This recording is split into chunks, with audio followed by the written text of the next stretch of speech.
कहते हैं साल में एक रात ऐसी आती है जब हवाओं में सन्नाटा भी चीखता है। वो है 13वीं रात, जिसे जिसने भी जिया वो सुबह तक जिंदा नहीं रहा। और इस बार इस रात में फंस गए थे आर्यन और विवेक।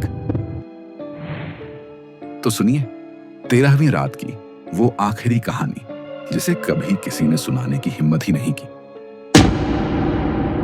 तो ये कहानी कुछ इस प्रकार है। रात के 11 बजे बाइक की रोशनी में धुंध चीरती जा रही थी।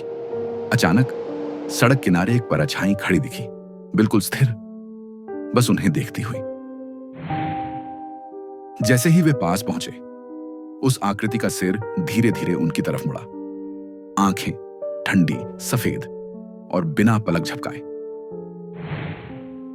विवेक ने अचानक ब्रेक मारा, लेकिन पलक झपकते ही वो आकृति गायब हो गई। पीछे बस हवा का भारीपन रह गया। कुछ दूर आगे एक टूटा हुआ रेलवे स्टेशन का साइन बोर्ड झूल रहा था। उस पर धुंधली रोशनी में लिखा था नवाबपुर। स्टेशन पर पहुंचते ही उन्हें महसूस हुआ यहां कोई नहीं है। ना टिकट खिड़की, ना आवाज, बस गहरा सन्नाटा। और फिर अचानक दूर से एक पुरानी स्टीम ट्रेन की सीटी गूंजी, लेकिन पटरियां जंग खा चुकी थीं। घनी धुंध को चीरते हुए एक काली पुरानी ट्रेन धीरे धीरे पास आने लगी। उसकी खिड़कियों में साए हिल रहे थे। अजीब बात यह थी, ट्रेन के पहिए चल रहे थे, लेकिन कोई आवाज नहीं आ रही थी। वो दोनों एक डिब्बे में चढ़ गए जो अंदर से बिल्कुल खाली था, पर सीटों पर धूल नहीं, जैसे कल ही साफ की गई हो। ट्रेन चलने लगी और अगले स्टेशन से अजीब सवारियां चढ़ी। उनके चेहरे धुंधले, आंखें खोखली। एक यात्री ने आर्यन के हाथ में अखबार थमा दिया, जिस पर तारीख थी 13 अगस्त 1967। विवेक ने खिड़की से बाहर देखा। प्लेटफॉर्म की जगह अब सिर्फ घना जंगल था। एक बुजुर्ग यात्री लगातार उन्हें घूर रहा था और अचानक उसके चेहरे पर एक खिंची हुई डरावनी मुस्कान फैल गई।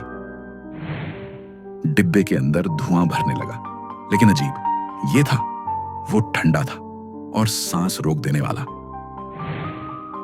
आर्यन ने कूदने की कोशिश की, लेकिन दरवाजा बाहर से बंद था। हैंडल बर्फ जैसा ठंडा हो गया था। अब उन्होंने देखा कुछ सवारियों के चेहरे ही नहीं थे, बस चिकनी खाली त्वचा।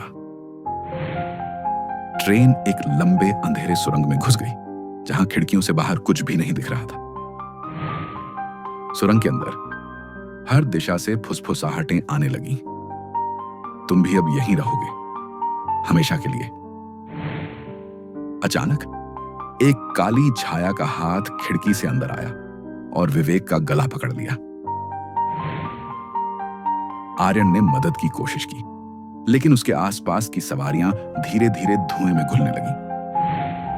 सुबह नवाबपुर स्टेशन फिर से खाली था।